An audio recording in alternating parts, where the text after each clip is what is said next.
And ladies and gentlemen, we are back in action. I hope that you are enjoying your lunch, your appetizers, and your mains. But it is time to get speakers back up on this stage with your full and undivided attention. You are not going to want to miss out on this. It gives me no end of pleasure to introduce the next two speakers who come from both of my homes, Hong Kong and Canada. And these speakers give lie to the idea that central bankers must be boring. It turns out it just is not true. I first introduced the host of this fireside chat 5 years ago, and it was at an event, and the title of his speech was, "How to Get Rid of Bank Supervisors." He gave this speech is still on the HKMA website. He gave this speech to an audience of free market, free money enthusiasts. It was like red meat in front of them, and they ate it up. They loved it. He has left his position. He is no longer, of course, the chief executive of the Hong Kong Monetary Authority, but he still provides his how-to spirit and his guidance to the world of finance as a senior advisor to the Hong Kong Academy of Finance. His guest in this fireside chat is, dare I say, a rock star of central banking. The world was shocked and amazed when he was appointed the first non-Briton to be the governor of the Bank of England in 2013. It was the first in the bank's history since its founding in 1694.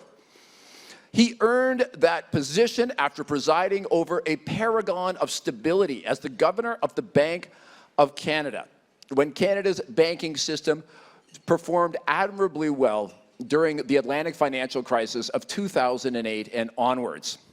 Since he left the world of central banking, he has returned to another Canadian institution. He is at Brookfield Asset Management as the vice chair and their head of ESG and impact fund investing. He is also the United Nations Special Envoy on Climate Action and Finance. Ladies and gentlemen, please welcome our fireside panel. It is Norman Chan and Mark Carney.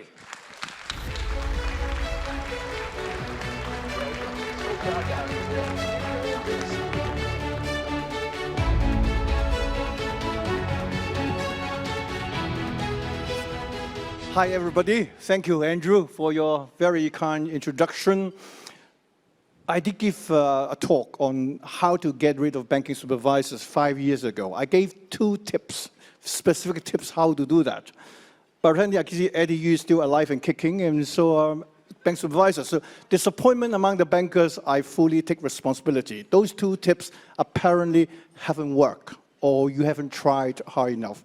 Anyway, Mark, so good to see you here. I haven't seen you for a long, long time, since we all both retired from central banking.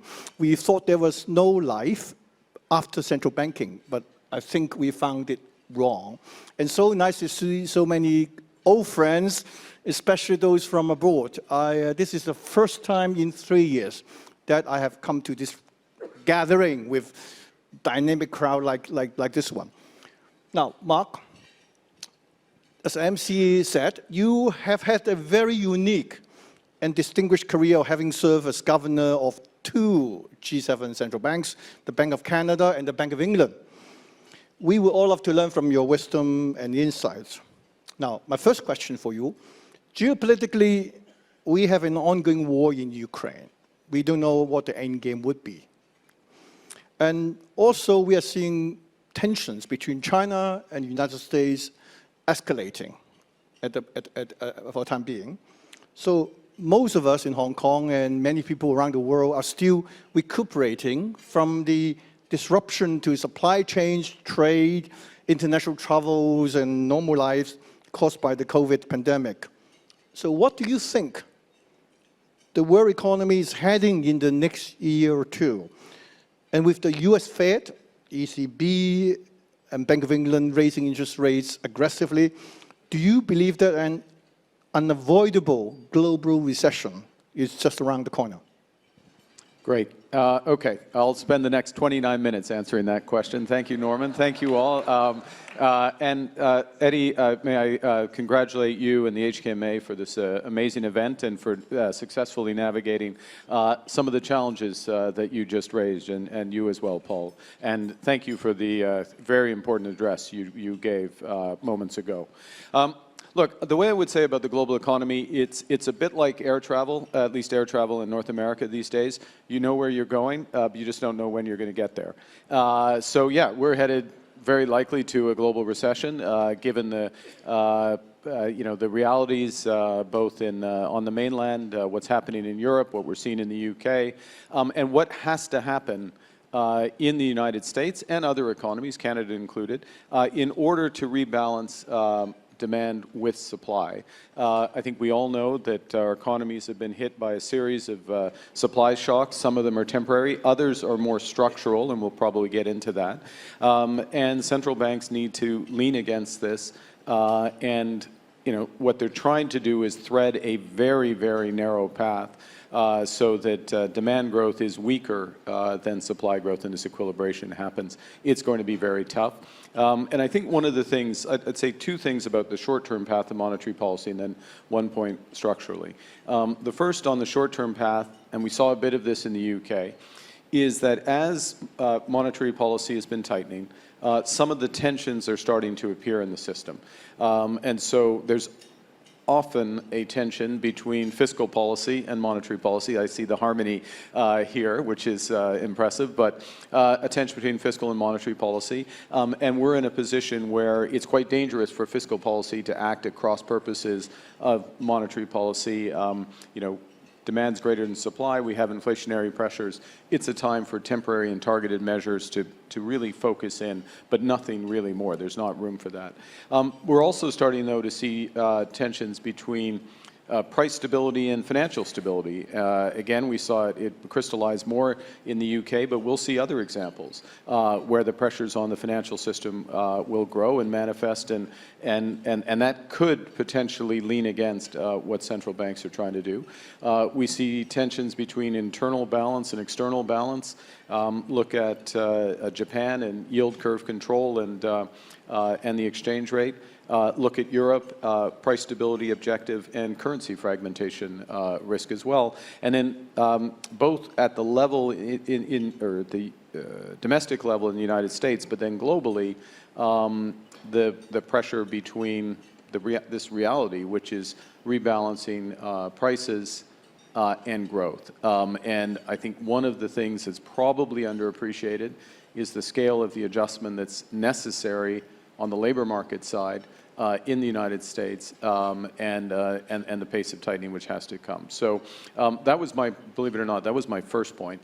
If you can find a single point in that, that'd be impressive. The second, though, is that what we're seeing with central banks, and I don't think we're going to see it this week, given the likely decisions both at the Fed and the Bank of England, but is less of a pivot, but more of a shifting of gears of the pace of tightening. So the second derivative's changing, a slowing of the pace of tightening, some prospect of reaching a level at which central banks are comfortable that they've got real interest rates positive, at least in expectation, comfortable that they should let the famous long and variable lags of monetary policy start to take effect and see how it flows through. But also, I think, reacting a bit to those tensions I just mentioned a moment ago. And the very real question is going to be whether it's going to be enough, and I listened carefully to what James Gorman was saying in the first panel today, about getting inflation more under control, but not all the way back to target. And I think that is one of the challenges, which getting it all the way back to that 2%, given the cost in terms of unemployment and subpar growth at a time, and then this is my last point, at a time where we have bigger structural changes. One of the themes has been some of the regime shifts here, and I'll just touch on them briefly, but structural changes which, from the relatively narrow perspective of central banking, now that I'm not a central banker anymore, I can realize there's a bigger world out there, but from the relatively narrow position of central banking, are inflationary. So the shorthand, I think, on these structural changes is a greater prioritization on resilience as opposed to efficiency. So we went through a very long period of globalization, integration, convergence, building out efficiency, and realized that we'd taken it too far, first in the, I thought it was very precise, Andrew's definition of the Atlantic financial crisis, not the global financial crisis, fair enough, the Atlantic financial crisis. So we put more resilience into the banks, in essence. Not enough resilience in health systems, so there's more health spending. We saw it with COVID. Not enough in defense. We see it in the war in Ukraine. Some more spending on defense. Not enough in supply chains for various reasons, unfortunately, including geopolitical considerations as well. So we're seeing those costs come in, and they will be part of the system, in my judgment, over the medium term. And to bring it together, that is a drift or an inflationary drift which we didn't have. It's an inflationary drift which replaces the disinflationary drift we had from this long process of integration and greater efficiency. So that's quite a different world. And to Brian Sachs' question earlier, earlier session, I think as you were suggesting, Brian, it's a world not just of higher interest rates, higher inflation or higher volatility around inflation, and therefore some higher volatility in financial markets. Good. You haven't taken up 29 minutes. Anyway, let me follow up, Mark, with this question. The UK now seems to be facing some difficult challenges, put it mildly. Now that you have left the Bank of England and should become less inhibited in making candid comments, what advice would you give to the policymakers in the UK in addressing the economic challenges? Wow. Okay. I'd rather avoid it. We just turn off the cameras. Look, I think one of the things in the UK, so there's 3 risk premia that have developed in the UK in the recent period. A Brexit risk premium, monetary risk premium, and a fiscal risk premium. So I want to, maybe I'll go through each of those and just give a sense of trajectory. First, in terms of Brexit, the context in the UK today is that economy is still below its pre-COVID level, but that's also its pre-Brexit level. Now, there are a few other economies around the world that have that situation. But what's different in the UK is the labor market is as tight as the US labor market, wages growing at 6%, vacancies to unemployment, the beverage curve similar. But the economy has less momentum than the euro area. So, and part of the explanation for that is the supply shock in the near term that has come from Brexit, not surprisingly. That means, in terms of monetary policy or the monetary outlook, that the Bank of England, I think amongst the major central banks, if I may, faces the toughest trade-off between inflation and output. So an economy that is shrinking at the moment, very likely in recession. Certainly that's the bank's forecast. Something like, we'll have a new forecast as of tomorrow, but 1.25%, 1.5% shrinkage over the course of the next year going forward. And yet inflation, core inflation, running at almost 6%. So quite a tough position for them to be in. But there should be no doubt, and I think Governor Bailey's been very clear that they're resolute in the primacy of the inflation target and returning inflation to that target. And despite these tensions between financial stability and price stability, they've taken actions, and I have full confidence they'll do what's necessary. I just think markets have, given Brexit and then given this last issue on the fiscal side, have put greater weight or greater pressure on the bank, if you will, and they'll respond to it. But on the fiscal side, if I may, just quickly, I won't rehash what's happened over the course of the last couple of months. I think some very important lessons, though, learned from that. And I'm going to end up with a positive note on the UK, just to be clear, to foreshadow. But in terms of the fiscal side, what was rammed home was the importance of institutions. having an independent budgetary forecast underneath, having a clear fiscal guardrail or fiscal rules that are there, independence of the Bank of England, all those lessons rammed home, and that's been reinforced. Secondly, the steps that the government appears to be taking, and this is a case where I am going to rely on the international media. I'd like to commend the international media.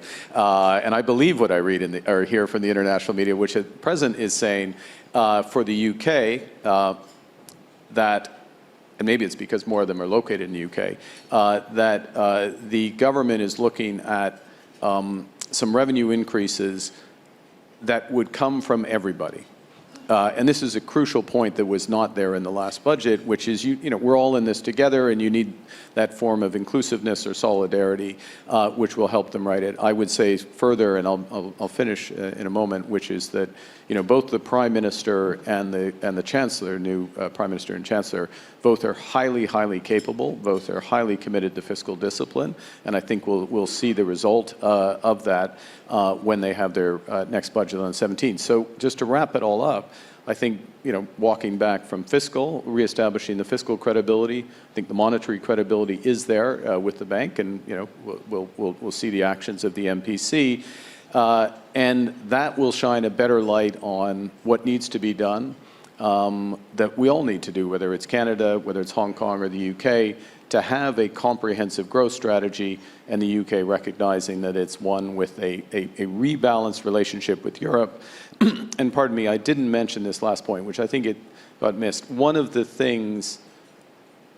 positives of the brief Truss administration was the meeting in Prague with the European Union, and a series of somewhat symbolic but important moves, the start of a rapprochement between the UK and the European Union, on which the new government can build.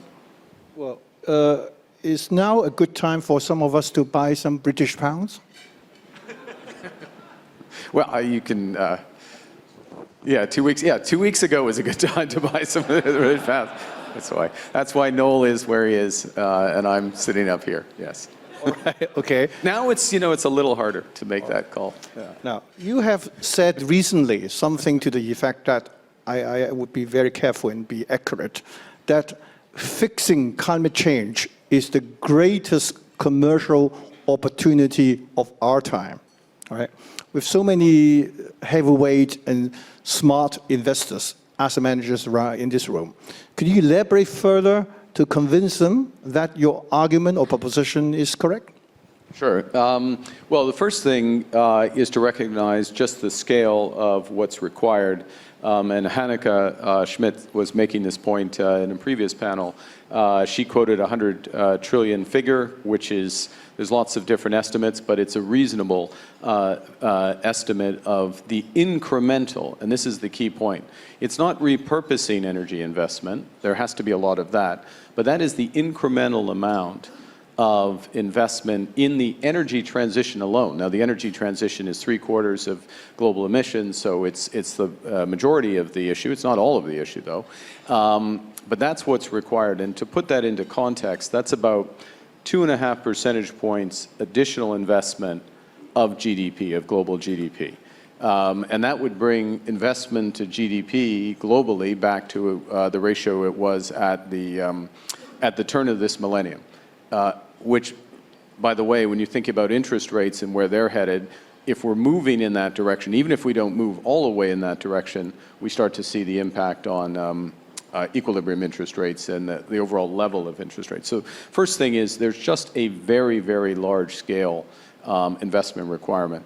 The second thing, and I think, Joe, I'll appeal, Joe Bay, to some of your comments earlier, which really understand the value creation, why it's smart to do this, and how you go through your portfolio companies and you're building this out, because it will be a determinant of competitiveness of a company and of value, and that's without appealing to any risk management or social license issues. It's just about running companies better, particularly in an environment where climate policy, and we listen carefully to what's happening here, what's happening in the mainland, what's happening in the US, where climate policy is becoming more and more clear and more aggressive.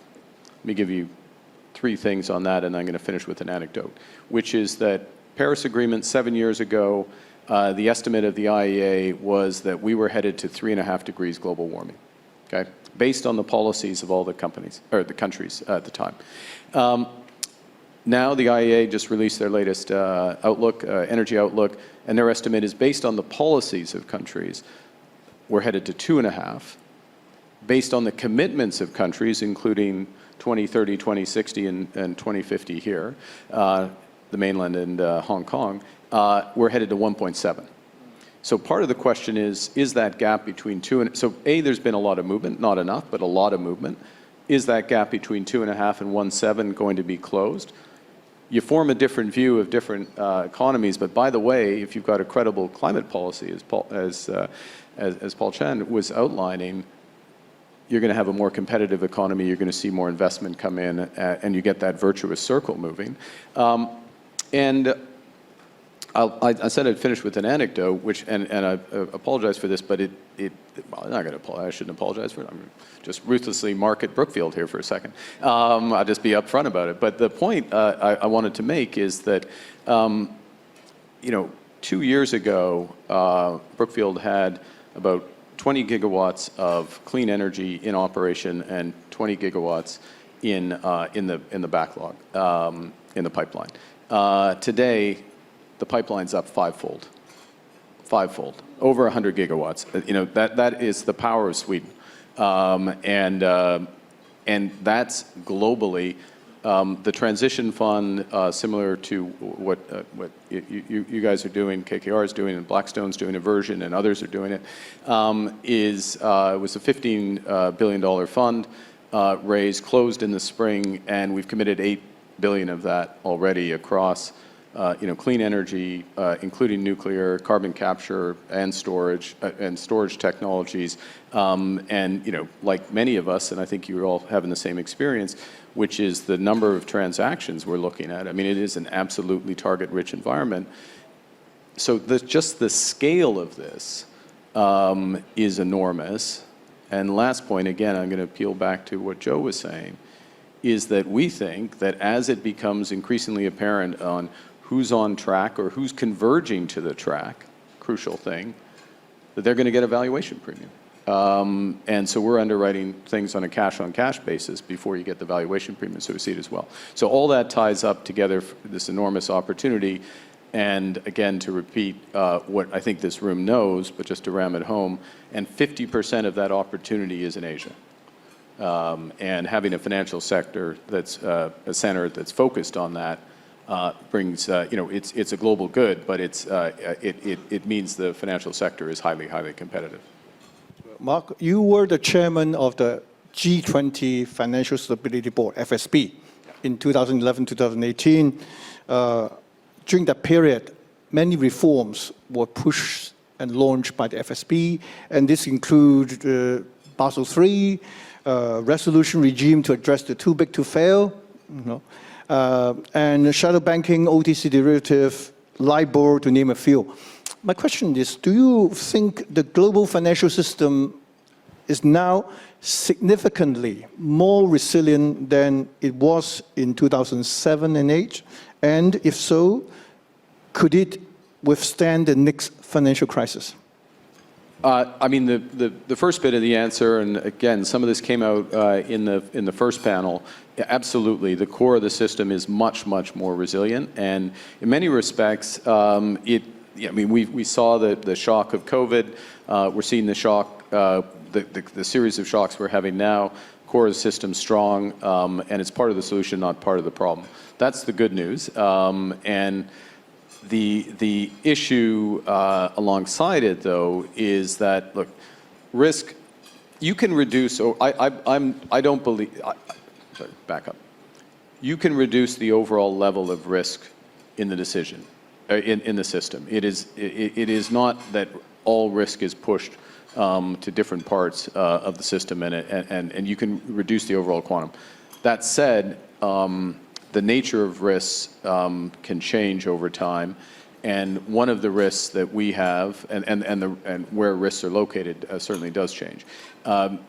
So what are the risks we have now? We have risks around liquidity. We have risks around collateral shortages. And these are occurring in an environment where not just volatility is going up now, but we have the prospect, or the possibility, I would say, that central banks have to do more. Possibility we have more negative shocks, unexpected things happen, and these risks start to crystallize. So what? So what do we do about that? And I think if I can, and this is where, as no longer a central banker, no longer chair of the Financial Stability Board, I'm going to make life a little more difficult for those who are central bankers at the Financial Stability Board, which is to take a big step back.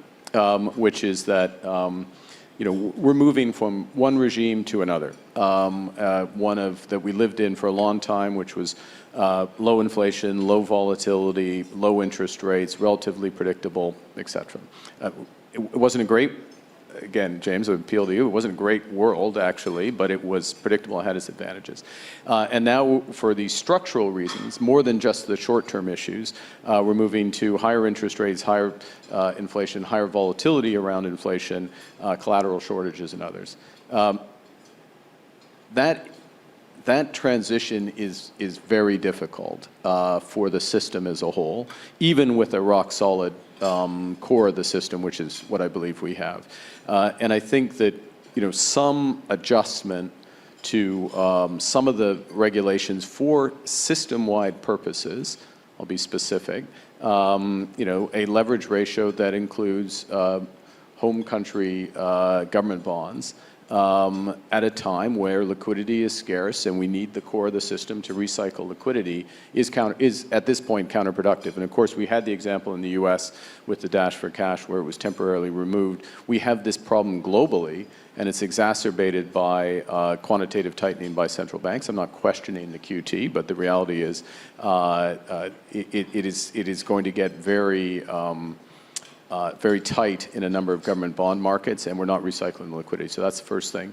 I'd make a similar point around the liquidity coverage ratio and its interaction with central bank facilities. And then the last point is that those central bank facilities themselves, as we saw with the LDI situation in the UK, they don't always get liquidity to where it's needed, and they need to have broader counterparties, broader collateral, and be standing facilities, always on facilities during this period of time, which is going to take a few years. And I think, what I'm saying is not easy to accomplish, but, Peter, when you go back to Basel, when everyone gets together, is recognizing the bigger picture of the shift from here to there, and we need to make it as smooth as possible. It's going to be bumpy anyway, so we need to smooth it. And the only way to do that is to have a collective view on it.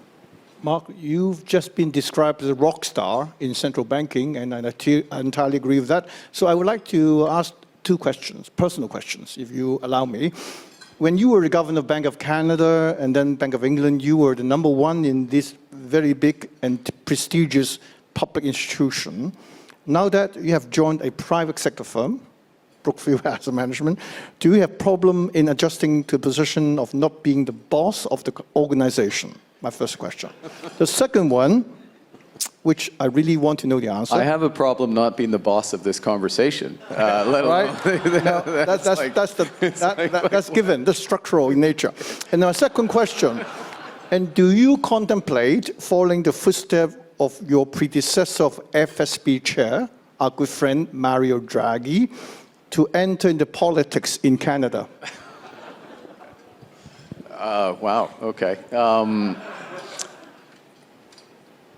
How to answer this? I'll try and answer them together. Look, I found it a pretty good rule in life to follow what Mario does. First point. Second point, I've also realized he's a very hard act to follow. And I think we should recognize not just his service as a central bank governor before at the Italian Treasury, but as Prime Minister of Italy and the bigger contribution that he made. So I'll just leave it I'll leave it at that on your second one. But to link to the first, look, there are many ways to serve. Part of my experience from before in the private sector, and well, David's not here, David Solomon's not here, but we used to work together, worked at Goldman. And one of the things I took from there was, financial institutions work well when you have a team.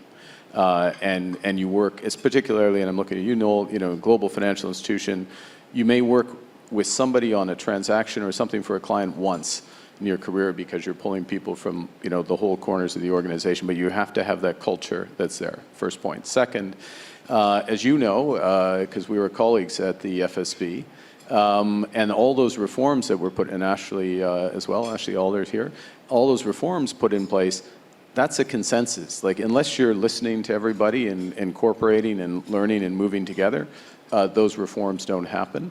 And certainly you could make the agreement but not have them come back and be implemented. And so that teamwork experience, that building consensus, it's what we do at GFANZ with the financial institutions in developing on a voluntary basis the framework for the net zero transition in a way that gets capital to where it needs to go. And that's the spirit at Brookfield as well. So yeah, I do have a problem not being the boss, actually, but don't. This is good. Don't tell Bruce. I thought your answer to my second question was a very obvious hint, right? To follow the footsteps of Mario Draghi. Well, that's very wise. You're not. I realize that we're slightly behind schedule, but I just observed dessert has just been served. So to give you some time to enjoy dessert, I think we have a little bit time to allow one or two questions from the floor. Would that be all right, Mark? Can we get off the personal life? That would be... I have no control over what questions the audience may ask. Okay, Anybody wishing to ask a question or two?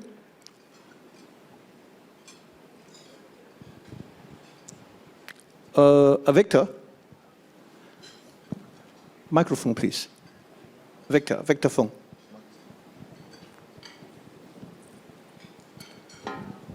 Thank you. I'm Victor Fung. Welcome all of you to Hong Kong. Norman, Mark, you guys gave a tremendous exchange.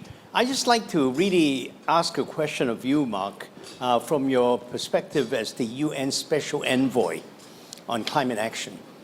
We're really now experiencing a lot of disruption, as we all know, from the geopolitics, from inflation and so on around the world. And we in the real economy, in the world of supply chains that I work with on a daily basis, we're really seeing that actually in action in spades. Everything is focused on the geopolitical disruption and all the things that we have to deal with. One of the things that unfortunately I'm concerned about being pushed into the background in the midst of all this is our focus on ESG and in particular climate action in the long term. Now, I'm very heartened to hear comments this morning that from a financial world perspective, it's one step back and two steps forward. Now, what do you think from your perspective as the UN envoy and looking at so many things in the ground? Are you concerned about the impact long term on our focus on ESG because of what's happening around the world today? Victor, very important question. I'm going to come out on this side of the optimists or on the positive side of this.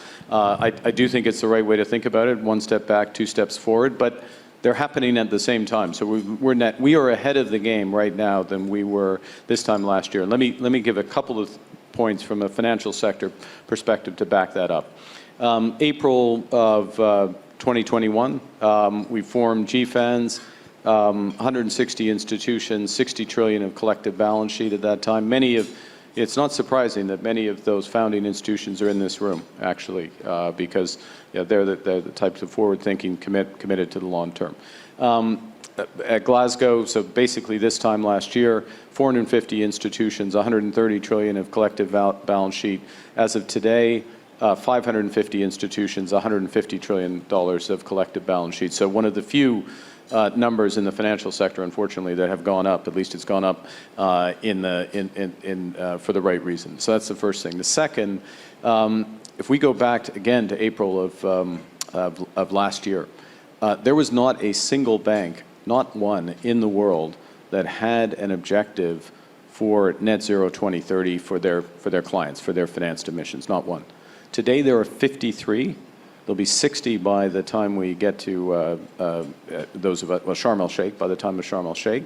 And also for Sharm el-Sheikh, and different people, depending on when you join GFANZ, you had targets of when you have to come up with your implementation plans, et cetera. 160 are due. We have 250 with 90 in the process. So it's not just on schedule, it's ahead of schedule because people are moving at pace. And these are highly sophisticated institutions. And Rob, I look at you and BlackRock, like it's up through the board, it's through the strategy, it's running through all aspects of it, and it's there. Two other points. One is that what we need for the system actually I'll make 3 points. What we need for the system is an approach that's consistent to net zero transition planning. So of a financial institution and what financial institutions expect from companies and how they can help companies move. And literally today, that approach is being released. It's 300 plus pages, but it shows the level of commitment. And that's, again, it's part of that consensus that comes across. Next point, and then I'll finish, which is that, of course, a lot of this is about accountability. And what will be up and running by this time next year is something called the Net Zero Data Public Utility. That is all the financed emissions of the members of GFANZ. So as they get it, it populates the database, their targets, and then over time, it'll be performance against targets, so you have a track record. And I think what that will show, and by the way, that's all the major data providers from Bloomberg, Refinitiv, Moody's is here, MSCI, S&P, Morningstar, I'll forget a few, but underpinned by the OECD, the IMF, and others in terms of support for that. What that will do, and this goes to my last point, is of course, it will show relative performance of financial institutions. So it's you have data, you look at, banks in a region or banks versus asset managers, that kind of. But what it will really show, I think, is as valuable as that is, what I think is almost more valuable is in real time, it will show the gap between climate ambition, that 1.7 degree figure I referenced, and policies, and provide real-time feedback to governments who have to do more. Because finance, in the end, this room knows it, finance is an enabler. It can make something possible. It can accelerate it once there is the will, but it will not dictate it. It won't force it. It enables it. And what we need is, and this is a lot of what the dialogue is here about the symbiotic relationship between clear objectives, the policies that back it up, and then a net zero financial center effectively that makes sure it's financed. The one very last question, Lawrence, and hopefully short one and short answer. So, goes through I'm bound to be long-winded. I'm Lawrence Lee. I'm of the Financial Services Development Council. We have talked a lot about global finance investment, and I think we're at a summit. I have a question about leadership, and not just leadership in the excellent sense, but the leadership in the sense that you described in your book, values. Finance is not just about markets, and we can't take markets for granted. I think those are your words. It's got to be relevant to the many. And we haven't talked about that as much today, other than in some conceptual way about ESG, so on and so forth. Could I take the cue from Norman's second question, which you didn't entirely answer directly, and ask, as a financial leader, how are you going to make what we all do here relevant to the whole community and not just our fellow financiers? Yeah. Well, Lawrence, it's a great question. I think so there's two points I'll make. One is that, and to go to the value point, which is that there's a general desire of people that's welled up to have a more sustainable or not a more sustainable, but a sustainable economy, to address climate change. And the issue has been to translate that into something that's clear and actionable, and it's the one bit of ESG where there are hard numbers and the brutal logic of the carbon budget and climate physics. Unfortunately, we're more and more expert in that.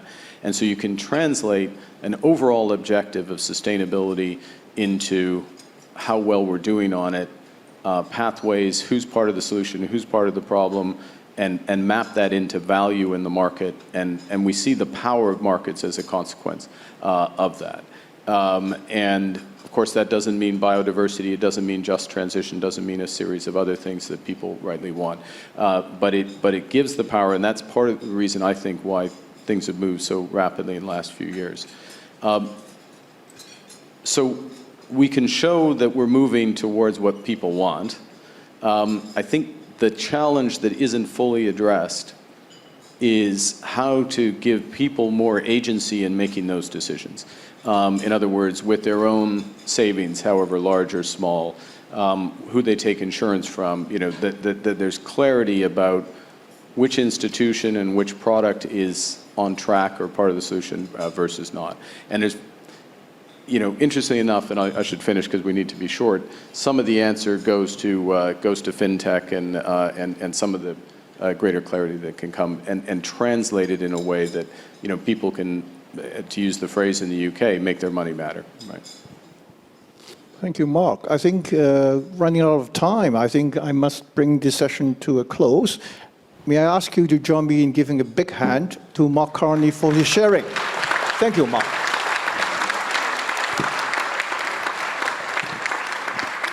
And ladies and gentlemen, before Mark Carney and Norman Chan leave the stage, oh, gentlemen, I think we're going to have to get a photo of you before you go. Absolutely. We couldn't miss out on that. And I think the people in the audience will probably agree with me that I started, with we are going to give lie to the idea that central bankers are boring. I think what we established here today is that ex-central bankers definitely are not boring. Ladies and gentlemen, one more time for Mr. Carney and Mr. Chan.